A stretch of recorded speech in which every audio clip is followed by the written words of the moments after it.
Welcome to Relevance. The world's greatest podcast. Hosted by author Mike R. Aikins. Where they dare to talk about topics that really matter.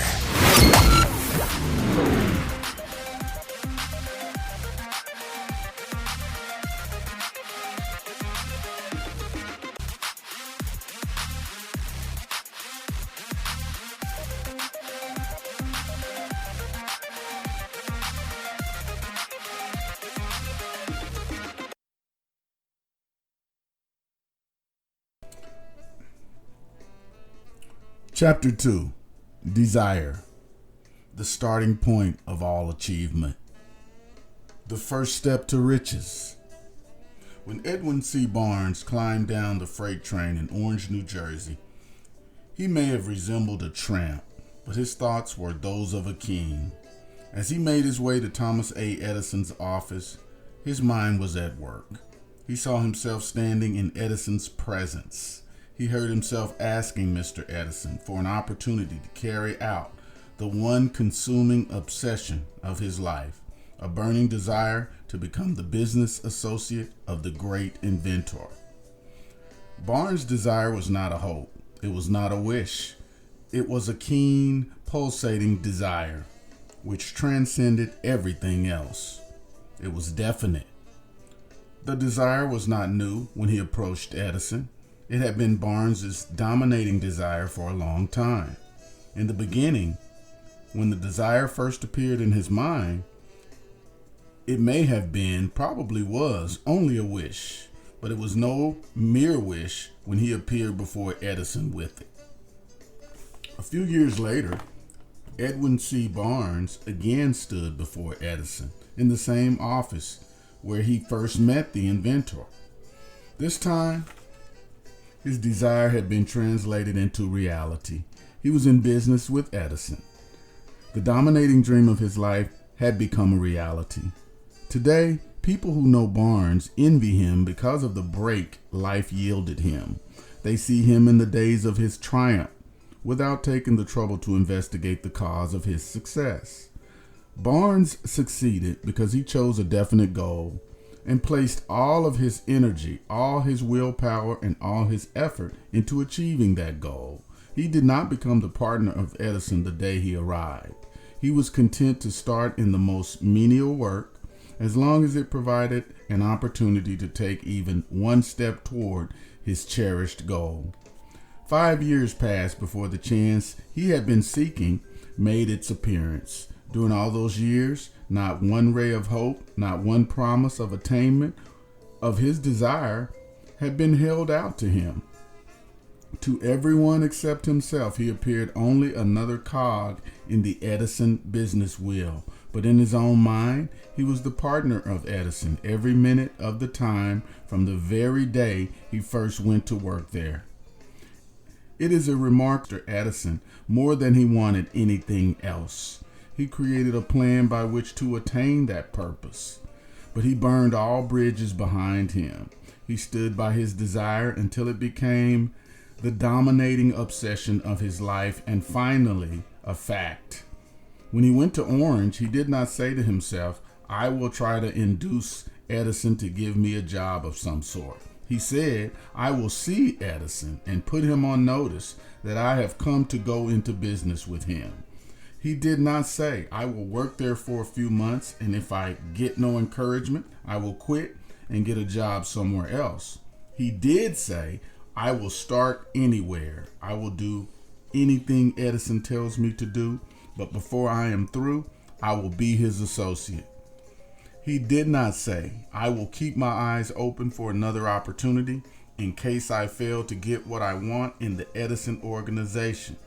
He said, "There is but one thing in this world I am determined to have, and that is a business association with Thomas A. Edison. I will burn all bridges behind me and stake my entire future on my ability to get what I want." He left himself no possible way of retreat. He had to win or perish. That is all there is to the Barnes story of success. A long while ago, a great warrior had to make a decision which ensured his success on the battlefield. He was about to send the armies against a powerful foe, whose men outnumbered his own. He loaded his soldiers into boats, sailed to the enemy's country, unloaded soldiers and equipment, then gave the order to burn the ships that had carried him. Addressing his men before the first battle, he said, "You see the boats going up in smoke? That means that we cannot leave these shores alive unless we win. We now have no choice. We win or we perish." They won. Every person who wins in an undertaking must be willing to burn his ships and cut all sources of retreat. Only by so doing can one be sure of maintaining that state of mind known as a burning desire to win. This is essential to success. The morning after the Great Chicago Fire, a group of merchants stood on State Street, looking at the smoking remains of what had been their stores. They went into a conference to decide if they would try to rebuild or leave Chicago and start over in a more promising part of the country. They reached a decision, all except one, to leave Chicago.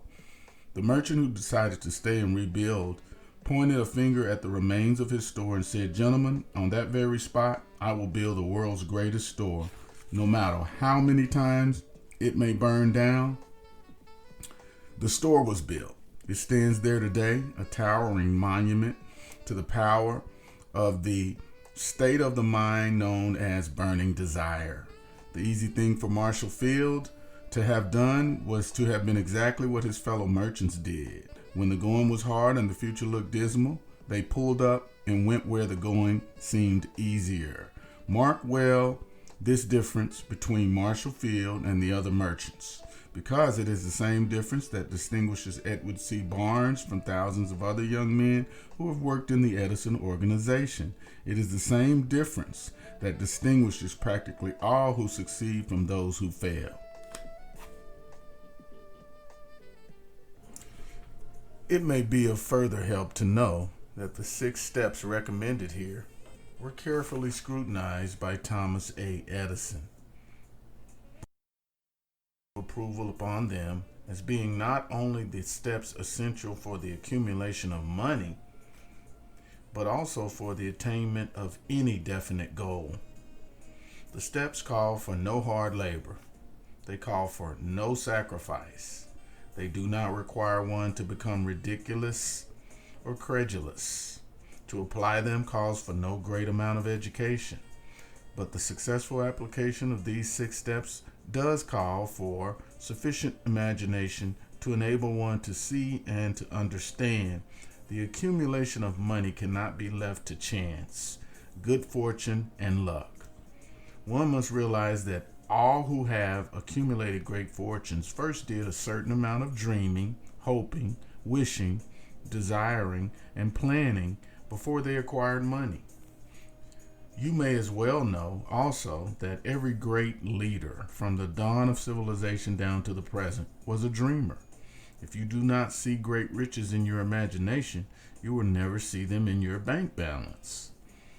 Never has there been so great an opportunity for practical dreamers as now exists. We who are in the race for riches should be encouraged to know that this dynamic world in which we live in is demanding new ideas, new ways of doing things, new leaders, new inventions, new methods of teaching, new methods of marketing, new books, new literature, new applications for computers, new cures for diseases, and new approaches to every aspect of business and life. Behind this demand for new and better things, there is one quality one must possess to win, and that is definiteness of purpose. The knowledge of one who wants. We who desire to accumulate riches should remember that the real leaders of the world have always been people who have harnessed and put into practical use the intangible, unforeseen forces of unborn opportunity. They have converted those forces or impulses of thought into skyscrapers, cities, factories, airplanes, cars, better health care, and every form of convenience that makes life more pleasant. Tolerance and an open mind are practical necessities for the dreamer of today. Those who are afraid of new ideas are doomed before they start. Never has there been a time more favorable to pioneers than the present. There is a vast business, financial, and industrial world to be remolded and redirected along new and better lines. In planning to acquire your share of the riches, let no one influence you to scorn the dreamer. To win the big stakes in this ever-changing world, you must catch the spirit of the great pioneers of the past, whose dreams have given to civilization all that has of value, the spirit which serves as the lifeblood of our society, your opportunity and mine to develop and market our talents. Let us not forget, Columbus dreamed of an unknown world, staked his life on the existence of such a world, and discovered it. Copernicus, the great astronomer, dreamed of a multiplicity of worlds and revealed them. No one denounced him as impractical after he had triumphed.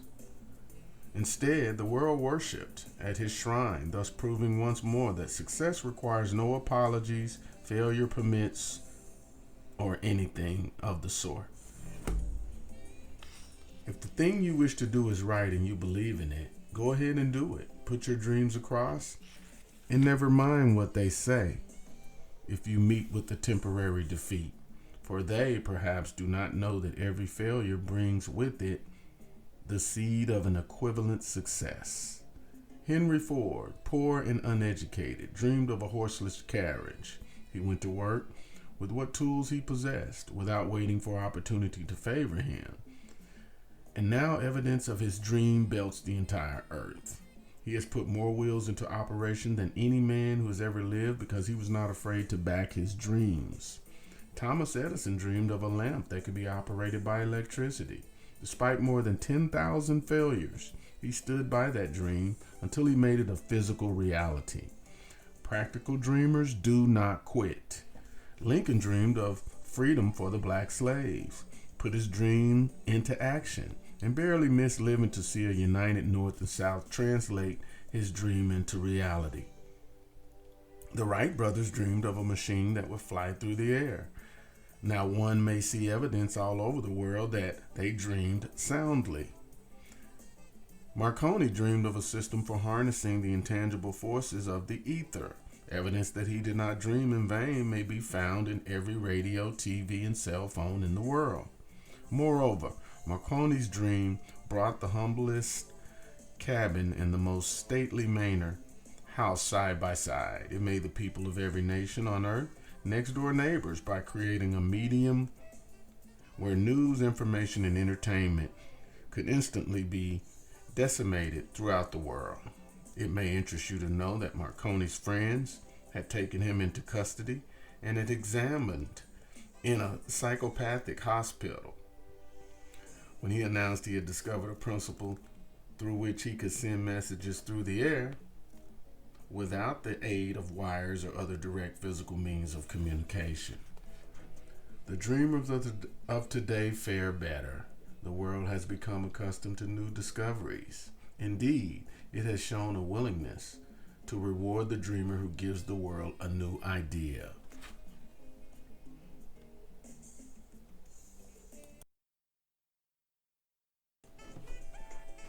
Ray Kroc is another good example of someone who made his dream come true. Kroc was a salesman of milkshake mixers. Most of his customers, restaurants and diners, purchased 1 or 2 units. When he received an order for 8 mixers from a small food outlet in San Bernardino, California, he decided to visit them and see how they could sell so many shakes. It was the busiest restaurant he had ever seen. The owners, the McDonald brothers, offered a very limited menu of hamburgers, cheeseburgers, French fries, shakes, and soft drinks, all at the lowest prices in the area. Kroc saw an opportunity. If he could open a chain of these restaurants, each as productive and profitable as his, money would flow in. He proposed the idea to the McDonald brothers and agreed to implement it. Within a few years, McDonald's not only became the top-selling food outlet in the country, but created the fast food industry. Kroc later brought out the McDonald brothers and expanded the business into an international phenomenon, making him one of the richest men of his time.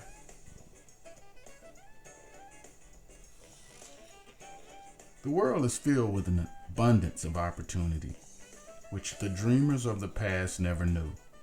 A burning desire to be and do is the starting point from which a dreamer must take off. Dreams are not born of indifference, laziness, or lack of ambition. The world no longer scoffs at dreamers, nor calls them impractical. Remember, too, that all who succeed in life get off to a bad start and pass through many heartbreaking struggles before they arrive.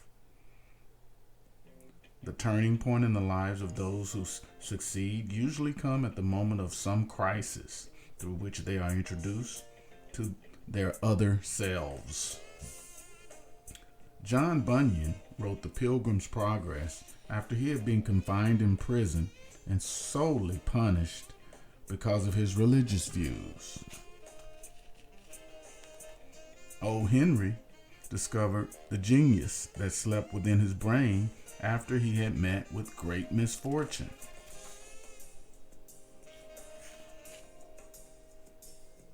And was confirmed in a prison cell in Columbus, Ohio. Being forced through misfortune to become acquainted with his other self and to use his imagination, he discovered himself to be a great author instead of a miserable criminal and outcast. Strange and varied are these ways of life, and stranger still are the ways of infinite intelligence through which people are sometimes forced to undergo all sorts of punishment before discovering their own brains and their own capacity to create useful ideas through imagination. Edison, the world's greatest inventor and scientist, was a part-time telegraph operator. He failed innumerable times before he was driven finally to discover of the genius that slept within his brain.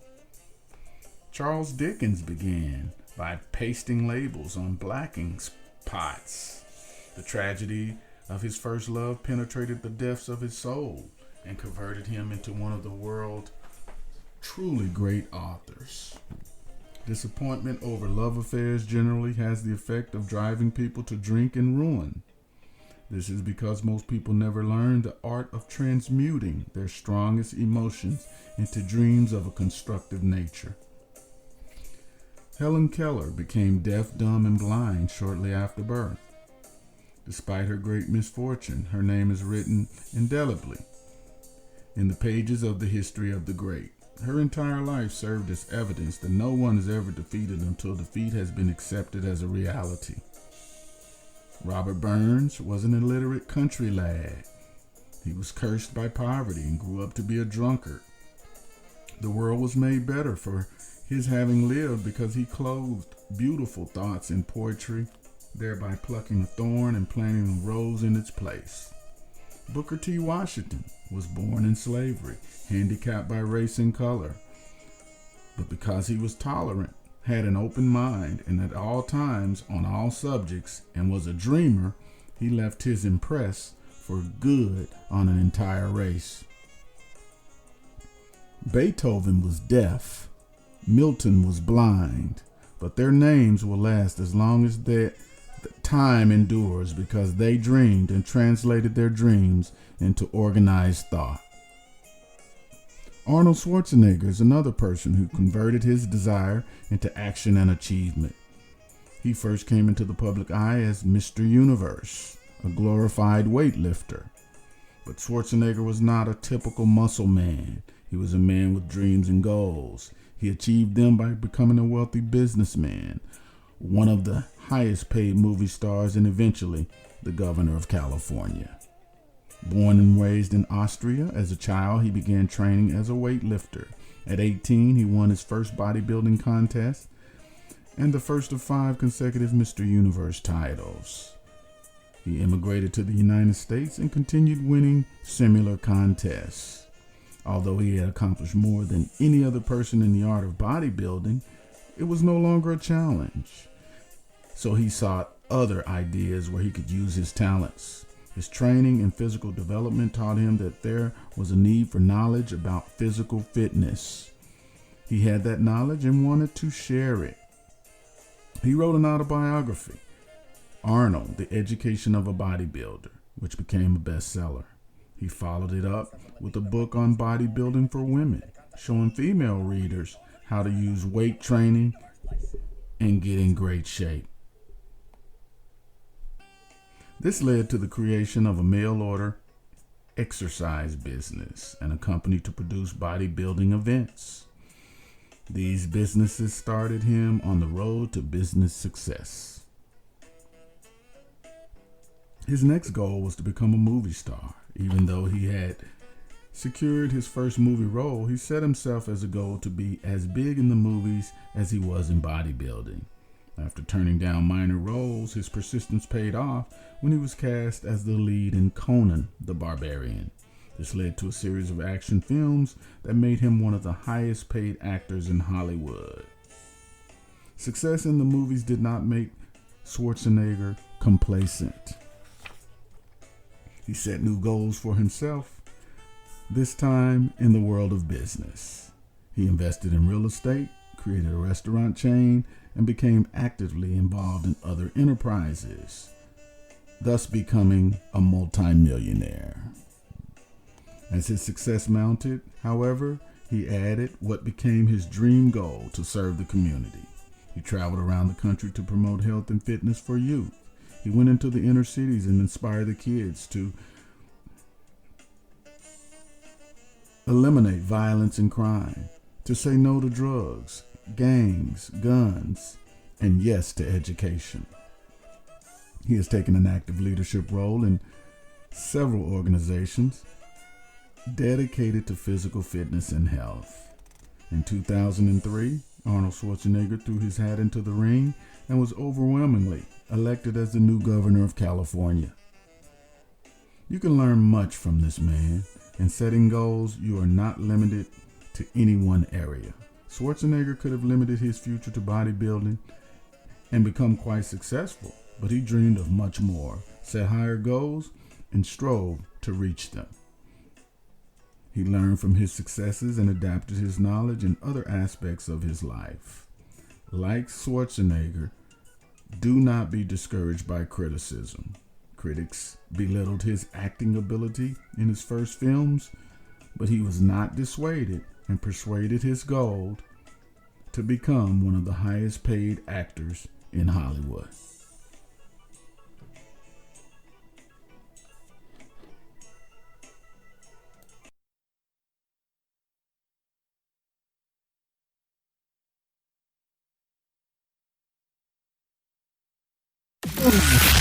Please allow us to pay a few bills and take a station break as we patronize our wonderful sponsors. We'll be right back with the Relevance Podcast.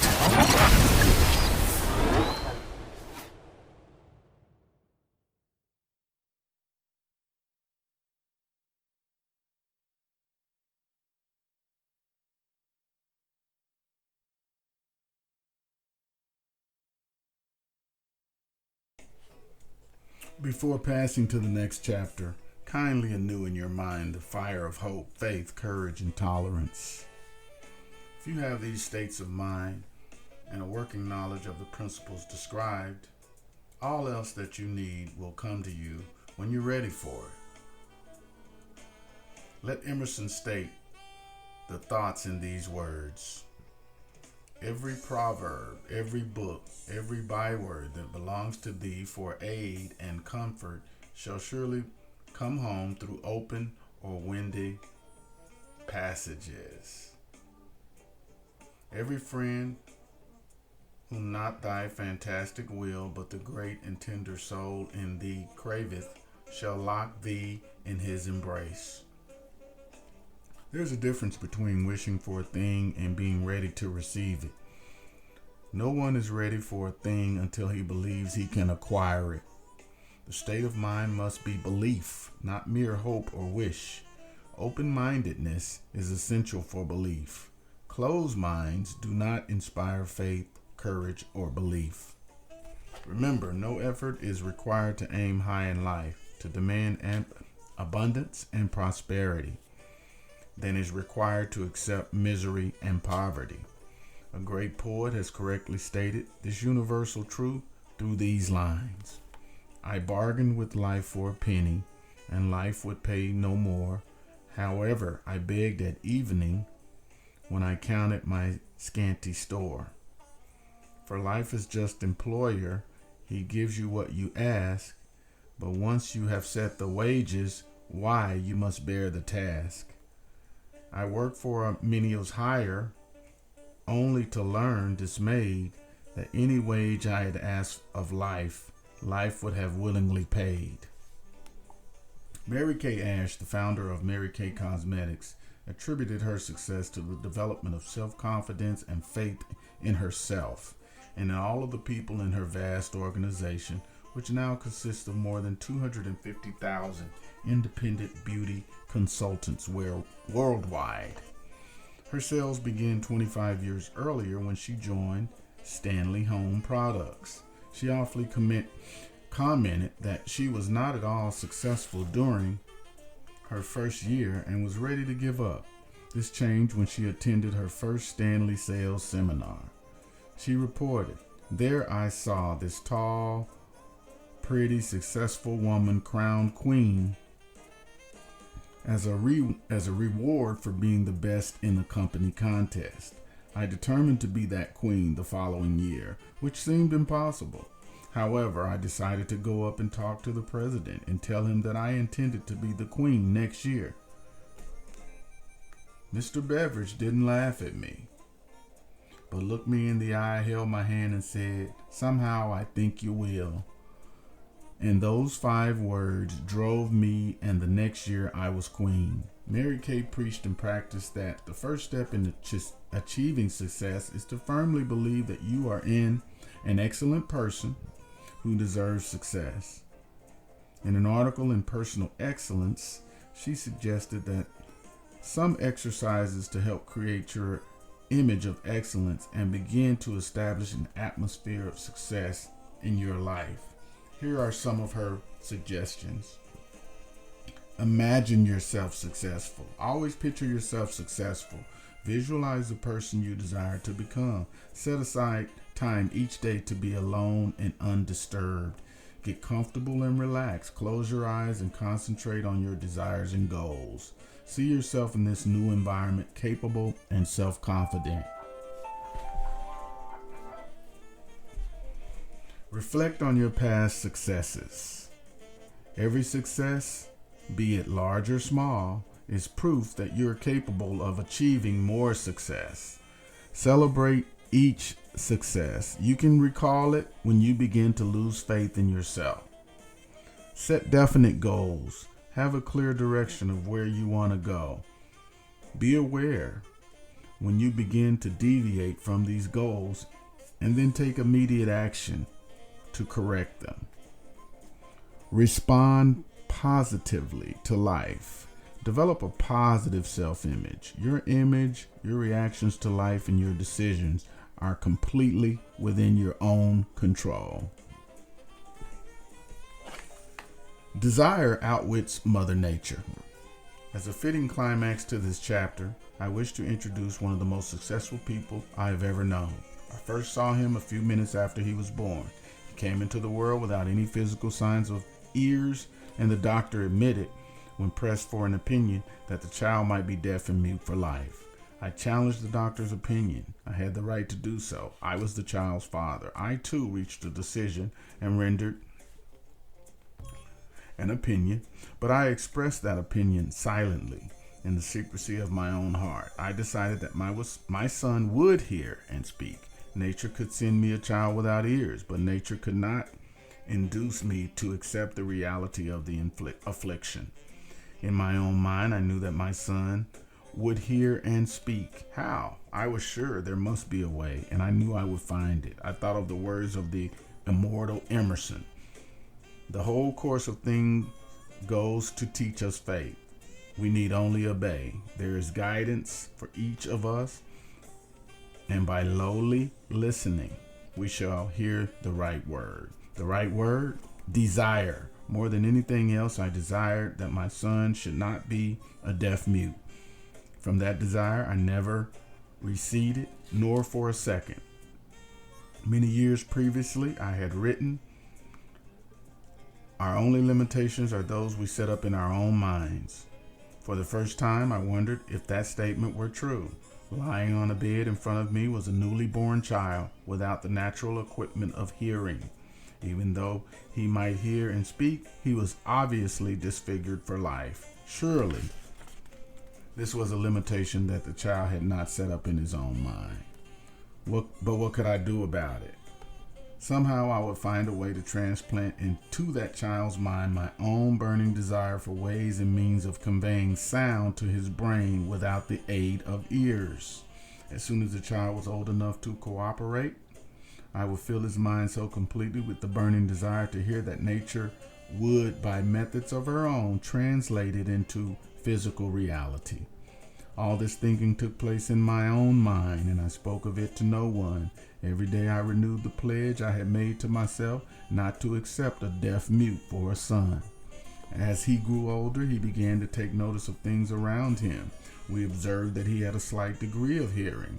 When he reached the age when children usually began talking, he made no attempt to speak, but we could tell by his actions that he could hear certain sounds slightly. That's all I wanted to know. I was convinced that if he could hear even slightly, he might develop some still grating hearing capacity. Then something happened, which gave me hope. It came from an entirely unexpected source. We bought a record player. When the child heard the music for the first time, he went into ecstasies and promptly appropriated the machine. He soon showed a preference for certain records. Among them, It's a Long Way to Tipperate. On one occasion, he played that piece over and over for almost 2 hours, standing in front of the record player with his teeth clamped on the edge of the case. The significance of this self-formed habit of what he did not become clear to us until years later, for we had never heard of the principle of bone conduction of sound at that time. Shortly after he appropriated the record player, I discovered that he could hear quite clearly when I spoke with my lips touching his mastoid bone behind the ear, or at the base of the brain. These discoveries placed in my possession the necessary media by which I began to translate into reality my burning desire to help my son develop hearing and speech. By the time he was making stabs at speaking certain words, the outlook was far from encouraging, but desire backed by faith knows no such word as impossible. Having determined that he could hear the sound of my voice plainly, I began immediately to transfer to his mind the desire to hear and speak. I soon discovered that the child enjoyed bedtime stories, so I went to work creating stories designed to develop in him self-reliance, imagination, and a keen desire to hear each time I was told. It was designed to plant in his mind the thought that the infliction was not a liability, but an asset of greater value. Despite the fact that all the philosophy I had examined clearly indicated that every adversity brings with it a seed of an equivalent advantage, I must confess that I had not the slightest idea how this infliction could ever become an asset. However, I continued my practice of wrapping that philosophy in bedtime stories, hoping the time would come when he would find some plan by which his handicap could be made to serve some useful purpose. Reason told me plainly that there was no adequate compensation for the lack of ears and natural hearing equipment. Desire, backed by faith, pushed that reason aside and inspired me to carry on. As I analyze the experience in retrospect, I can see now that my son's faith in me had much to do with these astounding results. He did not question anything I told him. I sold him the idea that he had a distinct advantage over his older brother, and that advantage would reflect itself in many ways. For example, the teachers in school would observe that he had no ears, and because of this, they would show him special attention and treat him with extraordinary kindness. They always did. My mother saw to that by visiting the teachers and arranging with them to give the child the extra attention necessary. I sold him the idea, too, that when he became old enough to sell newspapers, he would have a big advantage over his brother, as people would pay him extra money for his wares because they could see he was a bright, industrious boy, despite the fact that he had no ears. We noticed that gradually the child's hearing was improving. Moreover, he had not the slightest tendency to be self-conscious because of his affliction. When he was about 7, he showed the first evidence that our method of servicing his mind was bearing fruit. For several months, he begged for the privilege of selling newspapers, but his mother would not give her consent. She was afraid that his deafness made it unsafe for him to go on the street alone. Finally, he took matters in his own hand. One afternoon, when he was left at home with the servants, he climbed through the kitchen window, skinned to the ground, and set out on his own. He borrowed 6 cents in capital from the neighborhood shoemaker, invested it in newspapers, sold out, reinvested, and kept repeating until late into the evening. After balancing his accounts and paying back the 6 cents he had borrowed from his banker, he had a net profit of 42 cents. When we got home that night, we found him in the bed asleep with the money tightly clenched in his hand. His mother opened his hand, removed the coins, and cried. Of all things, crying over her son's first victory seemed so inappropriate. My action was the reverse. I laughed heartily, for I knew my endeavor to plant into the child's mind an attitude of faith in himself had been successful. His mother saw in his first business venture a little deaf boy who had gone out into the streets and risked his life to earn money. I saw a brave, ambitious, self-reliant little businessman whose stock in himself had increased 100% because he had gone into business on his own initiative and had won. The transaction pleased me because I knew he had given evidence of a trait of resourcefulness that would go with him all through life. Later events proved this to be true. When his older brother wanted something, he would lie down on the floor, kick his feet in the air, cry for it, and get it. When the little deaf boy wanted something, he would plan a way to earn the money, then buy it for himself. He still follows that plan. Truly, my own son has taught me that handicaps can be converted into stepping stones on which one may climb towards some worthy goal, unless they are accepted as obstacles and used as excuses. The little deaf boy went through the grades, high school, and college without being able to hear his teachers, except when they shouted loudly at close range. He did not go to school for the deaf. We would not permit him to learn sign language. We were determined that he could live a normal life and associate with normal children, and we stood by that decision, although it cost us many heated debates with school officials. While he was in high school, he tried an electrical hearing aid, but it was of no value to him.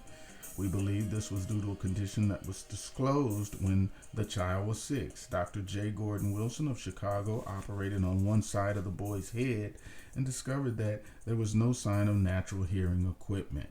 During his last week in college, 18 years after the operation, something happened which marked the most important turning point of his life. Through what had seemed to be a mere chance, he came into possession of another electrical hearing device, which was sent to him on trial. He was slow about testing it due to his disappointment with a similar device. Finally, he picked the instrument up and more or less carelessly placed it on his head, hooked up the battery, and lo and behold, as if by stroke of magic, his lifelong desire for a normal hearing became a reality. For the first time in his life, he heard practically as well as any other person with normal hearing. God moves in mysterious ways. His wonders to perform overjoyed because of the changed world that had been brought to him through his hearing device. He rushed to the telephone, called his mother, and heard her voice perfectly. The next day, he plainly heard the voices of his professors in class for the first time in his life. He heard the radio. He heard the cinema. For the first time in his life, he could converse freely with other people without having them speak too loudly. Truly, he had become in his possession of a changed world. We had refused to accept nature's error, and by persistent desire, we had induced nature to correct that error through the only practical means available. Desire had commenced to pay dividends, but the victory was not yet complete.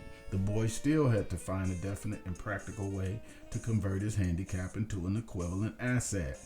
Hardly realizing the significance of what had already accomplished, but intoxicated with the joy of his newly discovered world of sound, he wrote a letter to the manufacturer of the hearing aid company, enthusiastically describing his experience. Something in this letter, something perhaps which was not written on the lines but between them, caused the company to invite him to New York. When he arrived, he was escorted through the factory. While talking with the chief engineer, telling him about his changed world, a hunch, an idea, or an inspiration, call it if you will, flashed into his mind. It was this impulsive thought which converted his affection into an asset destined to pay dividends in both money and happiness to thousands for all time to come.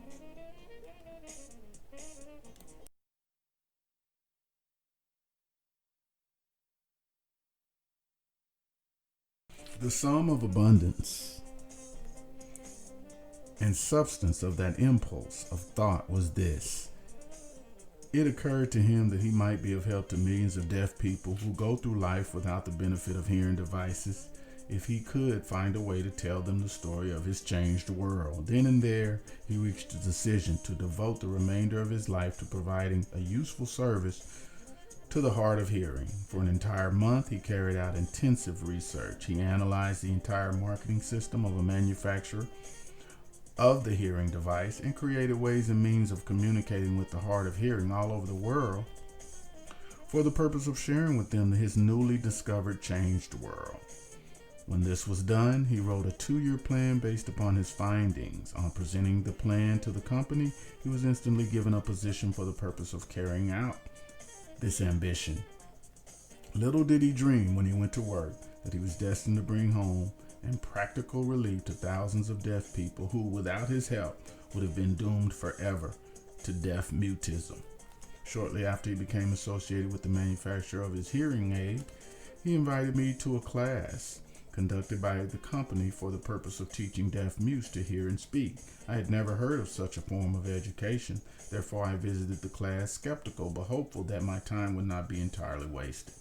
Here I saw a demonstration that gave me a greatly enlarged vision of what I had done to arouse and keep alive in my son's mind the desire for normal hearing. I saw deaf mutes actually being taught to hear and speak through application of the self-same principle I had used more than 20 years previously in saving my son from deaf mutism.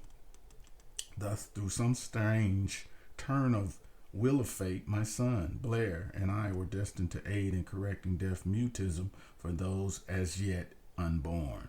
There is no doubt in my mind that Blair would have been a deaf mute all of his life if his mother and I had not managed to shape his mind as we did. When Blair was an adult, Dr. Irving Voorhees, a noted specialist on such cases, examined him thoroughly. He was astounded when we learned how well my son hears and speaks, and said his examination indicated that theoretically the boy should not be able to hear at all. But the lad does hear, despite the fact that X-ray pictures show there is no opening in his skull whatsoever, from where his ears should be to the brain. When I planted in his mind the desire to hear and talk and live as a normal person, there went with that impulse some strange influence which caused nature to become a bridge builder and span the gulf of silence between his brain and the outer world by some means which the keenest medical specialists have not been able to interpret. It would be sacrilegious for me to even conjecture as to how nature performed this miracle. It would be unforgivable if I neglected to tell the world as much as I know of a humble part I assumed in the strange experience. It is my duty and a privilege to say I believe and not without reason, that nothing is impossible to the person who backs desire with enduring faith. I have no doubt that a burning desire has devious ways of transmuting itself into physical equivalents. Blair desired normal hearing. Now he has it. He was born with a handicap, which might have easily have sent one with a less defined desire to the street with a bundle of pencils and a tin cup. That handicap now promises to serve as a medium by which will render useful services to many millions of hard of hearing, as well as give them useful employment and adequate financial conversation for the remainder of his life. The little white lies I planted in his mind when he was a child, leading him to believe his infliction would become a great asset on which he could capitalize, have been justified. There is nothing right or wrong which belief plus burning desire cannot make real. These qualities are free to everyone. In my experience in dealing with men and women who had personal problems, I never handled a single case which more definitely demonstrates the power of desire. Authors sometimes make the mistake of writing on subjects which they have but superficial or very elementary knowledge. It has been my good fortune to have the privilege of testing the soundness of the power of desire through the affliction of my own son. Perhaps it was providential that the experience came as it did. For surely no one is better prepared than he to serve as an example of what happens when desire is put to the test. If Mother Nature bends to the will of desire, it is logical that mere men can defeat a burning desire. Strange and imponderable is the power of the human mind.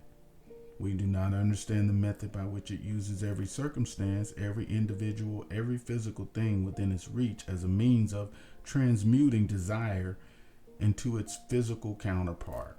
Perhaps science will uncover this secret. I planted in my son's mind the desire to hear and speak as a normal person hears and speaks. That desire has now become a reality. I planted in his mind the desire to convert his greatest handicap into his greatest asset. That desire has been realized. The modus operandi by which his astounding result was achieved is not hard to describe. It consisted of three very important, definite facts. First, I mixed faith and the desire for normal hearing, which I passed on to my son. Second, I communicated my desire to him in every conceivable way available through persistent, continuous effort over a period of years. Third, he believed in me. Several years ago, one of my business associates became ill. He became worse as time went on and finally was taken to the hospital for an operation. Just before he was wheeled into the operating room, I took a look at him and wondered how anyone as thin as he could possibly go through a major operation successfully. The doctor warned me that there was little, if any, chance of my ever seeing him alive again. But that was the doctor's opinion. It was not the opinion of the patient. Just before he was wheeled away, he whispered freely, "Do not be disturbed. Chief, I will be out of here in a few days." The attending nurse looked at me with pity, but the patient did not come through safely. After it was all over, her physician said, nothing but his own desire to live saved him. He never would have pulled through if he had not refused to accept the possibility of death. I believe in the power of desire backed by the faith because I have seen this power lift people from lowly beginnings to places of power and wealth. I've seen it rob the grave of its victims. I've seen it serve as a medium by which people stage a comeback after having been defeated in 100 different ways. I've seen it provide my own son with a normal, happy, successful life, despite nature having sent him into the world without ears. How can anyone harness and use the power of desire? This has been answered through this chapter and the subsequent chapters of this book. I wish to convey that all achievement, no matter what its nature of purpose, must begin with an intense, burning desire for something definite. Through some strange and powerful principle of mental chemistry, nature wraps up in the impulse of strong desire that something which recognizes such word as impossible, no such word as impossible, and accepts no such reality as failure.